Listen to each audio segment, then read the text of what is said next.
bienvenidos a otro capítulo más de NAP Sin Perjuicios. El día de hoy estaremos hablando sobre un tema lleno de tabú en la sociedad colombiana y sobre todo nos vamos a concentrar en la del Atlántico. Y hoy, el día de hoy nosotros somos... Mi nombre es Nicolás Marín. Mi nombre es Aslin Valera. Mi nombre es Adolfo Sasli. Yo, Paula Linero, y nuestro invitado especial del día. Mi nombre es Miguel Linero de Cambil, defensor del pueblo regional del Departamento del Atlántico. Bueno, el día de hoy él nos va a estar acompañando y dándonos su opinión y contándonos cómo ha sido su rol como defensor frente al tema a tratar, que vamos a hablar sobre la comunidad LGBTIQ+. Bueno, el tema, como ya lo dijimos, es la comunidad LGBTIQ+, y la identidad de género.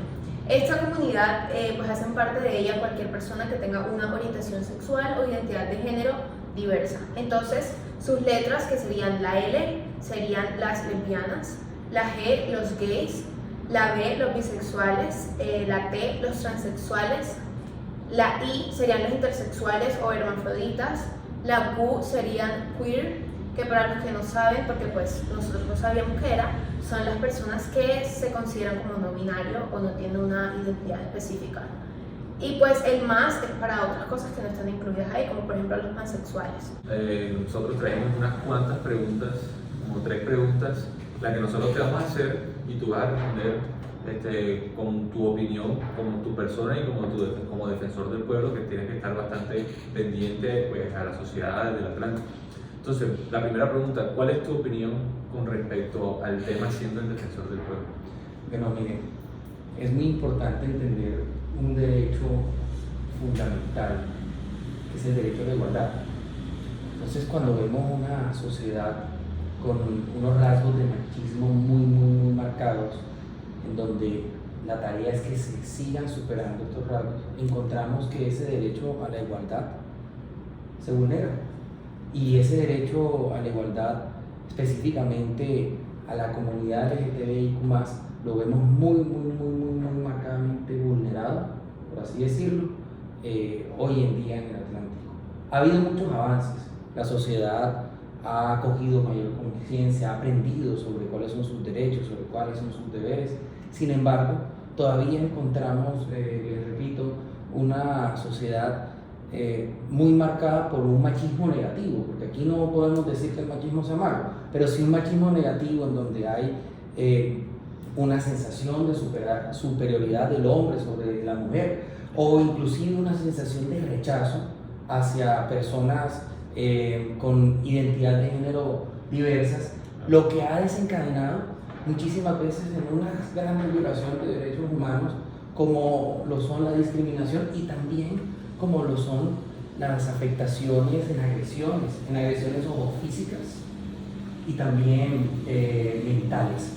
Eso es muy difícil, es una situación que vivimos ahorita en el departamento, que les vuelvo y les digo, se ha trabajado mucho, se ha superado, se ha avanzado muchísimo, pero todavía la situación continúa. Entonces es muy importante que todos cojamos conciencia de ese derecho de igualdad, de ese deber de no discriminación y de que todos en la sociedad somos, repito, iguales y que tenemos que vivir en armonía y que pues, no podemos vulnerar los derechos humanos absolutamente a nadie. Claro, simplemente ya actualmente pues muchas personas tienen como un miedo de que ya sean personas jóvenes de como se le dice, que hacen parte de esta comunidad, salir del closet porque tienen miedo de sufrir algún rechazo, algún ya sea físico como te digo, mental, ya que se pueden ver afectados y pueden también un rechazo por sus mismos padres, o sea, sus mismos progenitores, y pues eso les afecta mucho mentalmente, terminan teniendo depresión, o estas mismas personas también tienen casos de suicidio, entonces se ven como muy afectados a la opinión, o sea, simplemente porque tienen un punto de vista diferente, una forma de pensar diferente que a la de lo normal, que otras personas se ven rechazadas. O sea, yo pues, pienso en eso. Se ve condicionada la libertad de expresión. Entonces, esas personas que no pueden expresar, imagínense cualquiera de ustedes que no puedan sacar de ustedes sus pensamientos, sea que sea, pues se van a frustrar. Y ahí es donde uno ve esas frustraciones, donde uno ve esa situación en donde se afecta la salud mental, pero además en donde ya luego la manera de expresarse puede tender a ser extrema. Entonces por eso también vemos eso, suicidios o unas altas depresiones. Y eso, miren, eso es inaceptable. Le repito, somos seres humanos. Nada tiene que ver una cosa con la otra. Y aquí la aceptación de la comunidad, la aceptación de las familias, la aceptación de los amigos, ha de ser así, normal, para que vivamos en paz y en cotidianidad, de entender que de la diversidad se crean unos mayores y unos mejores resultados, y de la diversidad y de la aceptación de la diversidad es que se puede vivir en paz. Se podría decir que la gente, como usted dijo ahorita, que hay mucho machismo, se puede decir que es porque le tienen miedo y por eso es a lo tradicional, a lo que es no ser lo tradicional, que están acostumbrados a todo lo tradicional y que este es un tema tan tabú porque la gente le tiene miedo a lo que no es lo tradicional. Claro, estar siempre en lo mismo, siempre, no salir como de ese círculo de De pronto por eso hay gente que los rechaza mucho. Claro, eso es algo que uno puede ver en el día a día y pues digamos en las familias costeñas que al ser tan tradicionales, tan arraigadas a eso que vienen viendo, al ver algo que a lo mejor sea diferente para ellos, lo que generen es una negación. Una negación que termina es afectando a una persona, afectando a un familiar, afectando a un hijo, a una hija, a él sí, a una familia. y a toda una sociedad. Entonces hay que avanzar. Es que el miedo de la comunidad, como decía Nicolás ahorita, de salir del closet, es precisamente eso, como el miedo al rechazo de las personas, porque al ver algo que es distinto se tiende a haber mucha discriminación. Entonces creería que más que la aceptación, que obviamente también es un proceso difícil de las personas aceptarse y darse cuenta que pues tienen unos gustos o una identidad distinta a lo que se puede llamar lo tradicional, más que ese proceso difícil de aceptación también es el proceso de que tu familia y que tus amigos también acepten lo que eres. Ahora, agregando algo a lo que dijiste, ¿crees que de pronto, bueno, estando en la región Caribe, que eres defensor del pueblo aquí del Atlántico, de pronto las familias o el entorno de cómo somos nosotros, pues, los barranquilleros, donde sea el Atlántico, influyen cómo se les trata, se les hace como una negación a que se junten en la comunidad de nosotros o no? Claro, o sea, como tipo, esta es nuestra forma de ser, o sea, nuestra cultura, que nosotros los barranquilleros, los costeños somos bastante como jocosos, buscamos como una broma todo, como que de qué manera puede afectar eso a que estas personas se vean, a la comunidad se vea como afectada, que puedan como impedir que se sientan peor, que se sientan mejor. Bueno, fíjense que hay, como dicen por ahí, cosas de cosas.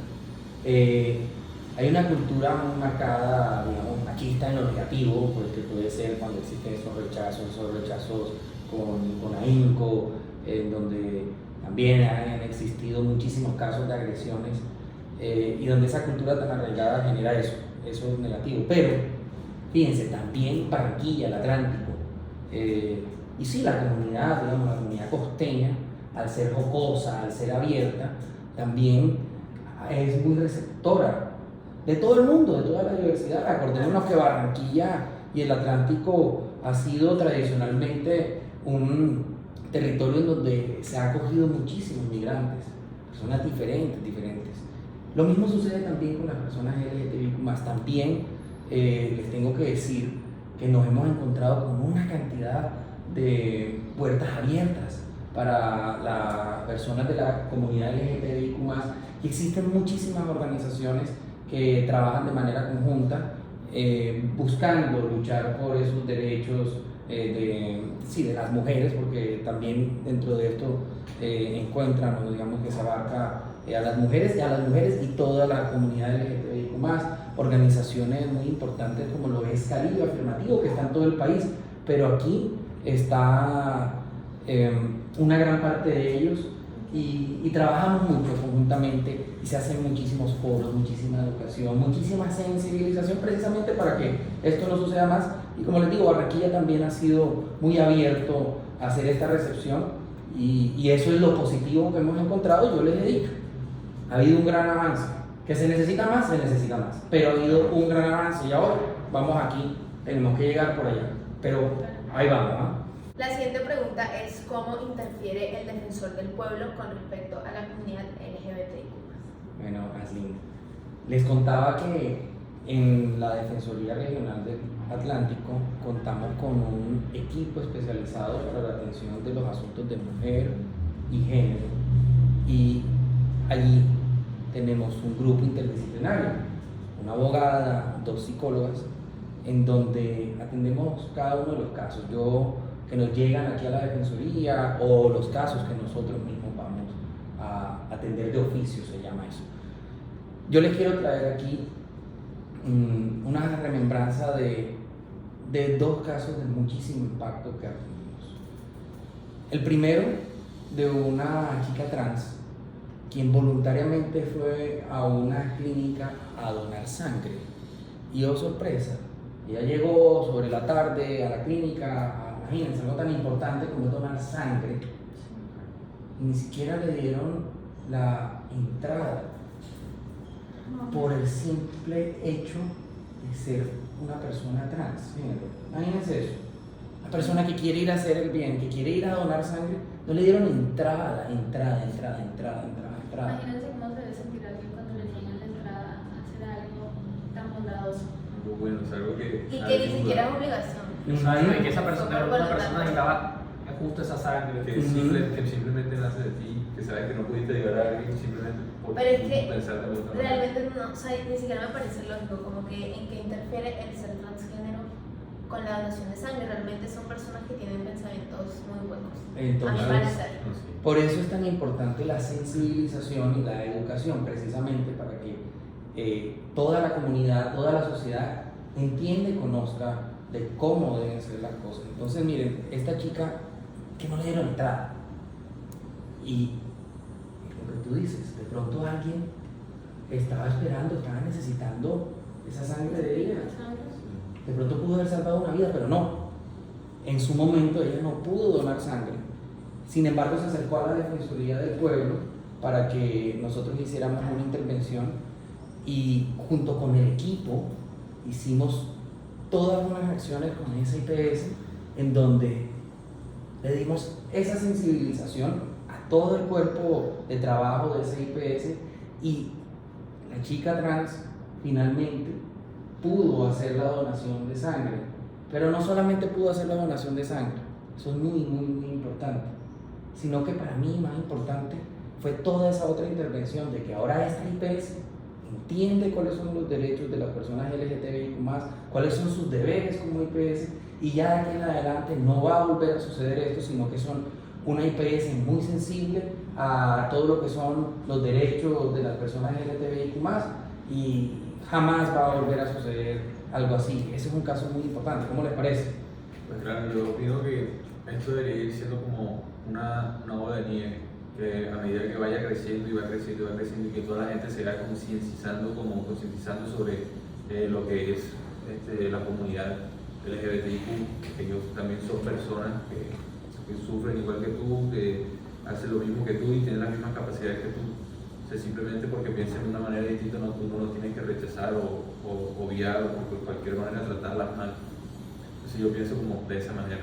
Bueno, les voy a contar del otro caso que tuvimos aquí. Nos reunimos con unos líderes de la comunidad LGTBIQ+, lesbianas, gays, personas no binarias, hombres trans, mujeres trans, quienes residen en el Atlántico. No todos eran, digamos, atlanticenses o barranquilleros, sino que varios vinieron de otras ciudades o de otros municipios a vivir aquí en Barranquilla porque pues sus amigos, sus amigas les dijeron que aquí las cosas estaban muy bien. Sin embargo, al llegar a Barranquilla se encontraron con algunos inconvenientes. Entonces, por ejemplo, varias personas trans tenían limitaciones para el acceso al trabajo. Entonces solamente podían empezar a trabajar en alguna serie de labores, como lo es, por ejemplo, en peluquerías. Pero entonces cuando ellos salían a las calles, se veían agredidos o agredidas por las personas, porque sí, estaban en una esquina esperando el bus y llegaba alguien a pegarles. Eso es una barbaridad. O sea, es que eso es inaceptable, es una barbaridad. Y eso es algo que ha pasado. Es inhumano, es inhumano. Entonces, ¿qué hicimos nosotros? Buscar quiénes eran esas personas y hacer un espacio de perdón y de unión. Y nuevamente, sensibilización para que esto no vuelva a suceder. 100%. Hay muchos problemas que se han presentado últimamente en varias universidades porque se ha empezado a ver más el tema de la gente que es no binaria, que no encuentran un género, no se definen de tal manera. Y se han visto muchas burlas con el tema que ellos quieren que se refieran a ellos como ella o así. ¿Se le ha presentado alguno de esos casos? Claro, mira, hay una situación que tiene que ver con la terminología, en donde nos han expresado que siempre que quieren hacer o referirse a las personas de la comunidad LGTBIQ+, de una u otra manera, hay gente que se refiere de manera despectiva, y ahí viene el tema de la agresión. Entonces eso es inaceptable. Pero mira, dentro de esos casos, me acuerdo en esa mesa de trabajo, unos chicos no binarios nos manifestaban que tenían problemas en sus empresas donde trabajaban por su manera de vestir. Entonces, como no se vestían de acuerdo a como los otros querían que se vistieran, eran rechazados, a tal punto de que estaban con miedo de ser expulsados o de ser despedidos de sus empresas. Eso tampoco es aceptable. Entonces volvemos nuevamente a todo lo que estábamos hablando, el derecho de la igualdad, el derecho de la no discriminación, y bueno, un poco lo que vemos en materia de vulneración de derechos humanos y todo lo que nos hace falta en esta sociedad para poder llegar a un estado de cosas normales en donde a todos se nos respete los derechos humanos. Es que imagínate, ¿qué tal que a mí me rechazaron por ponerme esta camisa? No tiene sentido. O a ti por ponerte esta camisa o así, o a cualquiera, no tiene sentido. Entonces, esos son algunos de los casos que les traigo como ejemplo de lo que hacemos aquí, pero es muchísimo más. Y yo quisiera invitarlas a ustedes a algo muy importante, y es al compromiso y a esa unión entre todos nosotros, a que ustedes también sean defensores del pueblo, a que ustedes también sean defensores de derechos humanos. Hoy estamos hablando de defender los derechos de la comunidad LGTBIQ+ en el Atlántico, y a eso yo los quiero invitar a que se sumen a trabajar con nosotros en la Defensoría del Pueblo para avanzar en esta sociedad.